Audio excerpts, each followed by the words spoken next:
लोग स्टार्ट करते हैं structure using C plus plus. तो ऑलरेडी तुम लोग को थोड़ा प्रीवियस क्लास में दे चुका था डिस्क्रिप्शन कि स्ट्रक्चर क्या होता है। तो स्ट्रक्चर हम लोग का क्या होता है, एक यूज़र डिफाइंड डाटा होता है। थोड़ा रिकल कर लेते हैं।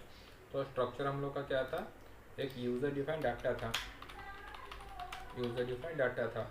तो जैसे हम लोग लिखते थे इंट मेरा एक डाटा टाइप है और फ्लोट मेरा एक डाटा टाइप है, तो वैसे ही मेरा स्ट्रक्ट जो स्ट्रक्चर है, स्ट्रक्चर भी मेरा एक डाटा टाइप आएगा।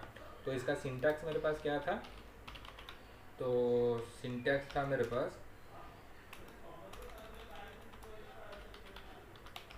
स्ट्रक्ट, एक तो कीवर्ड रहेगा, ठीक है, struct then structure name,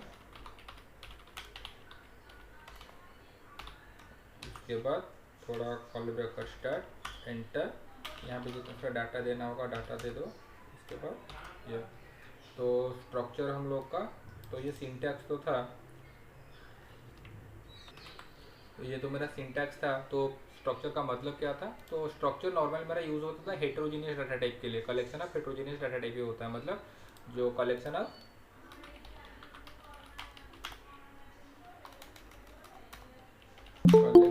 different type of data type. तो वॉइस क्लियर सुनो।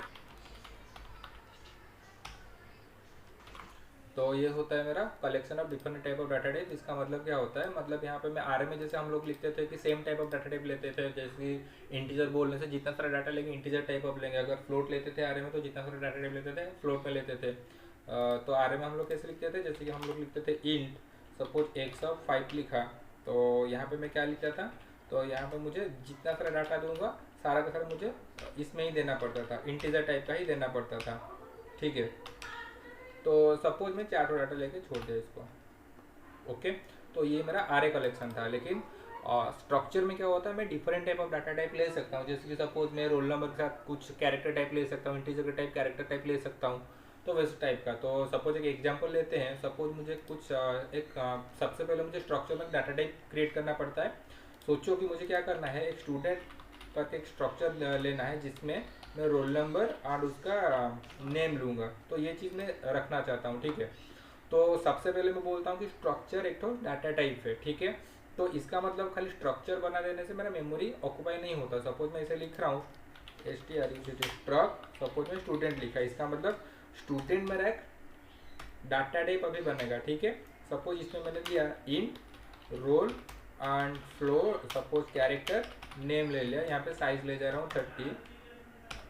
इसका मतलब क्या है, यहाँ पे सेमीकोलन रहेगा, यहाँ पे छोड़ दिया सेमीकोलन। तो इसका मतलब क्या है कि स्टूडेंट करके, अरे स्पेलिंग मिस्टेक कर दिया, छोड़ दो। तो यहाँ पे स्टूडेंट करके मेरा एक तो डाटा टाइप जाएगा, तो डाटा टाइप ही क्रिएट होगा, लेकिन उसके लिए मेरे पास अभी तक कुछ मेमोरी क्रिएट नहीं हुआ है, वो याद रखना, ओके।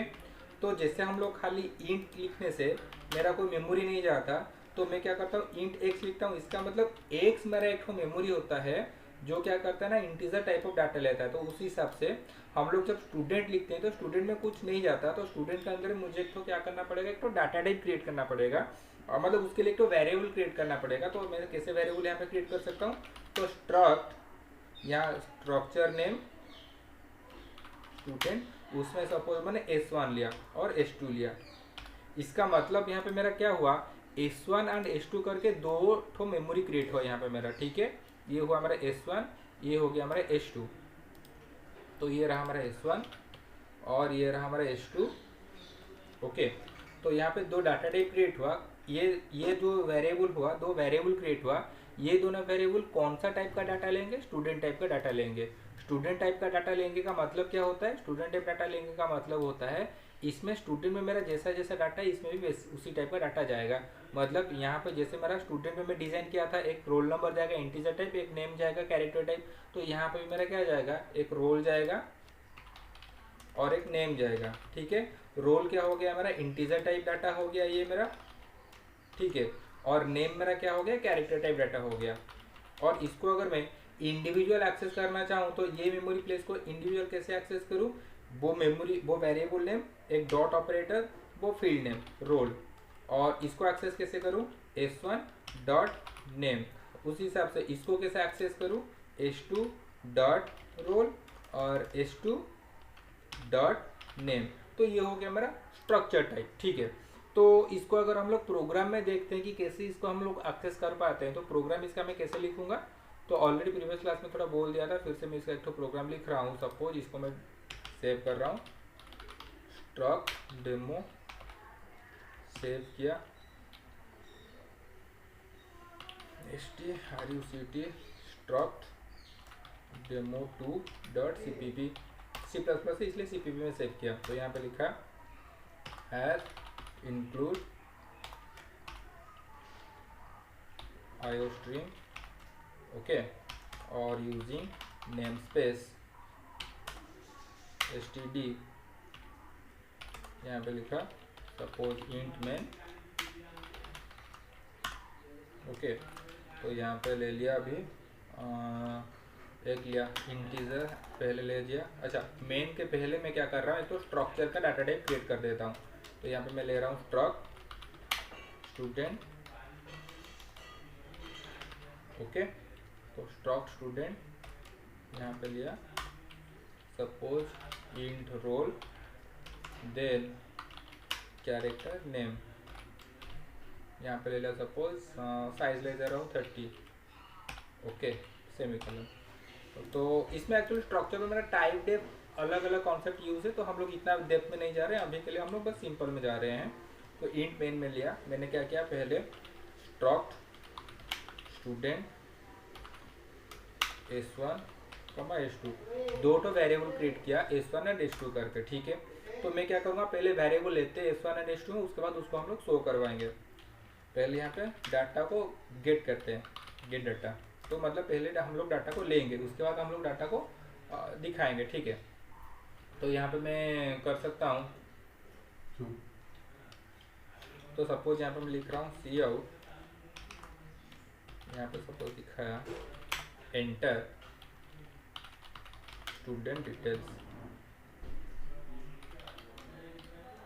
ओके, और एंडल। तो यहाँ पे सी आउट में दिखा रहा हूँ name and sorry roll and name ले रहा हूँ। ठीक है, रोल एंड नेम,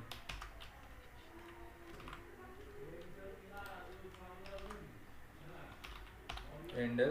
तो उसको एक्सेप्ट करने के लिए क्या लिखूँ यहाँ पे, सी इन, पहला जो रोल होगा वो कहाँ पे लिखूँगा, S1 dot roll, okay. Then second data को रखूँगा। अच्छा, यहाँ पे देखो रोल नंबर मेरा इंटीजर टाइप है और नेम मेरा कैरेक्टर टाइप है, तो इसलिए मैं एक ही साथ में सीन में नहीं ले सकता, तो दूसरा बार मैं लिया उसको scene S1 dot name, okay. वैसे ही cout again roll and name,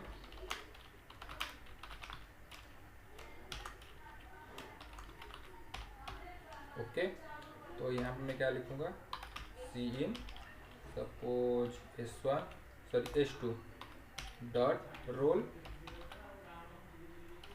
and cin S2 dot name.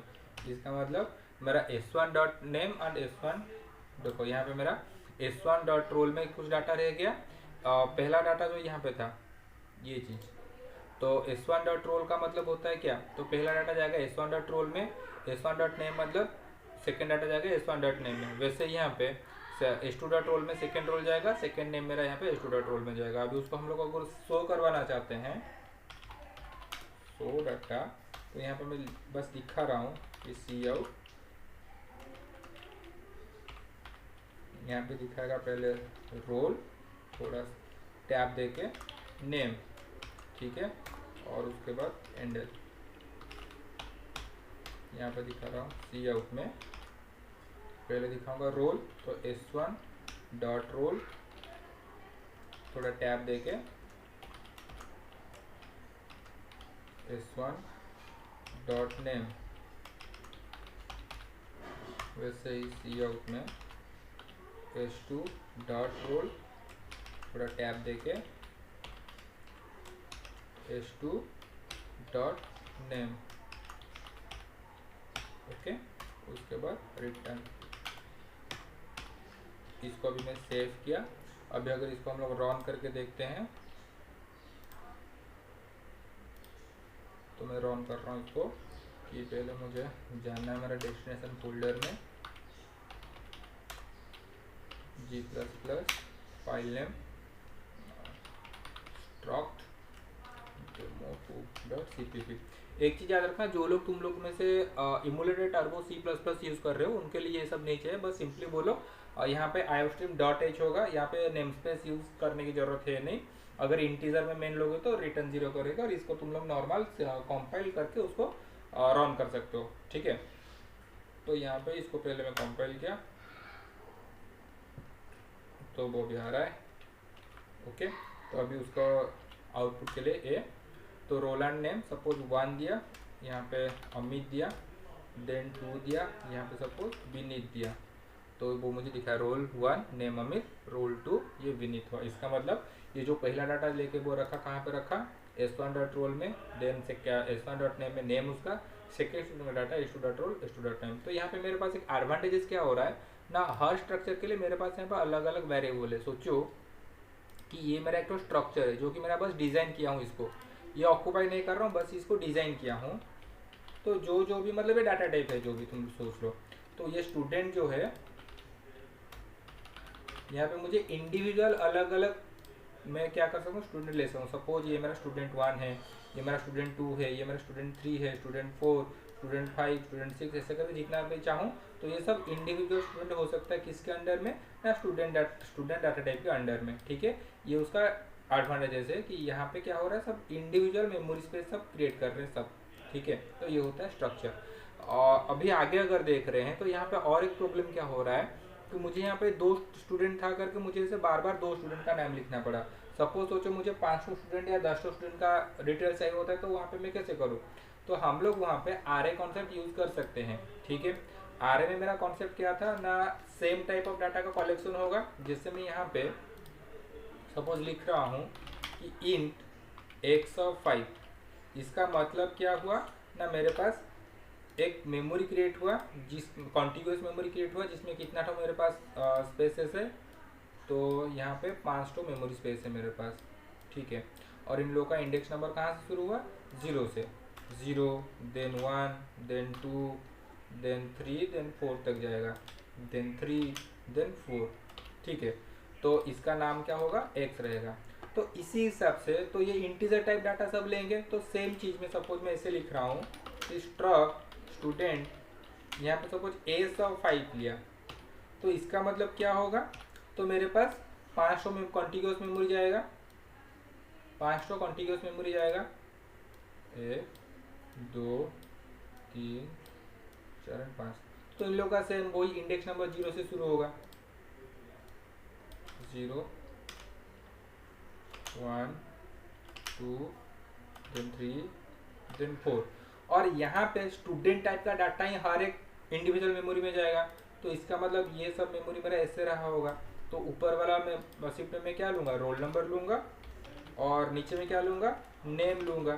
तो इंडिविजुअल एक्सेस मतलब ये मेरा क्या होगा, a0 इंडेक्स नंबर जो है a0 डॉट रोल और dot roll sorry dot roll, और ये नीचे वाला a0 डॉट नेम। वैसे ही ये वाला मेरा तो फिर क्या होगा ना, a2 डॉट रोल, और ये चीज़ वाला कैसे होगा, a2 डॉट नेम। तो सपोज लास्ट वाला को कैसे लिखूँ, तो ऐसे तुम लोग इंडिविजुअल इसको लिख सकते हो, a4 डॉट रोल और a4 डॉट नेम। तो इसको मैं लूप में जैसे आरे को हम लोग लेते थे उसको ऐसे भी ले सकते हैं। इसको अगर हम लोग प्रोग्राम में लिखेंगे तो कैसे लिखेंगे, सपोज यहाँ पर मैं ऐसे लिख रहा हूँ कि int man post of student, ठीक है। यहाँ पे मैं क्या चेंज कर रहा हूँ, इसको ना s5 कर रहा हूँ, ओके। तो s5 करने से एंटर जो स्टूडेंट डिटेल्स था, तो इसको मैं क्या कर रहा हूँ, फॉर लूप में डाल रहा हूँ। तो यहाँ पे लिखा फॉर, यहाँ पे तो इंट आई ले जा रहा हूँ, रोल नंबर था यहाँ पे, अच्छा इंट आई यहाँ पे लूँगा, इंट आई, ठीक है। तो लिया for I equals to 0 I is less than 5 I plus plus, तो यहाँ पे मैं ले रहा हूँ ई cout roll and name,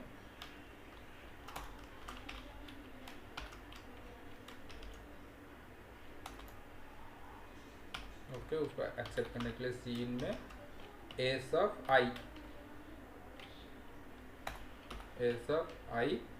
dot roll, then cin S of I, मतलब आई का वैल्यू जो मेरा 0 1 2 3 4 तक जाएगा तो उस हिसाब से S of 0 dot roll, S of 0 dot name, S of 1 dot roll, S of 1 dot name, ऐसे करके मेरा आई का वैल्यू 4 तक जाएगा। तो मैंने सीन में करके इसको रख दिया। अभी अगर मुझे इसको दिखाना होगा तो कैसे लिखूंगा, ये सब चीज़ नहीं चाहिए।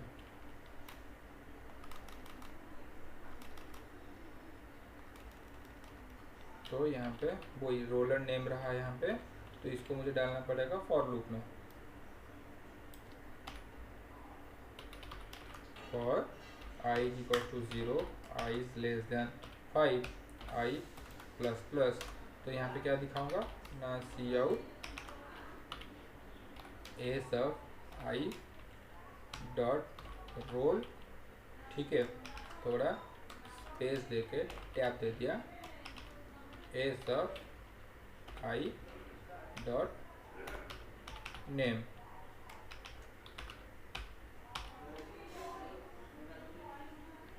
ओके। तो इसका मतलब यहाँ पे क्या हुआ, मेरा जो आई का वैल्यू 0 1 2 3 4 तक जाएगा वो उसको यहाँ पे दिखाता जाएगा। अगर इसको हम लोग रन करके देखते हैं,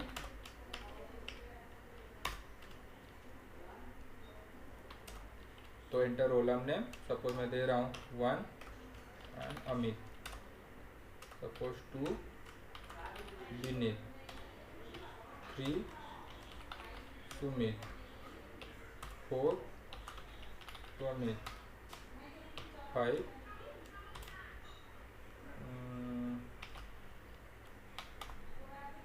रोमित, ओके। तो वो मुझे क्या दिखा रहा है, रोल 1 अमित, 2 विनीत, 3 सुमित, 4 प्रोनित, 5 रोनित, ओके।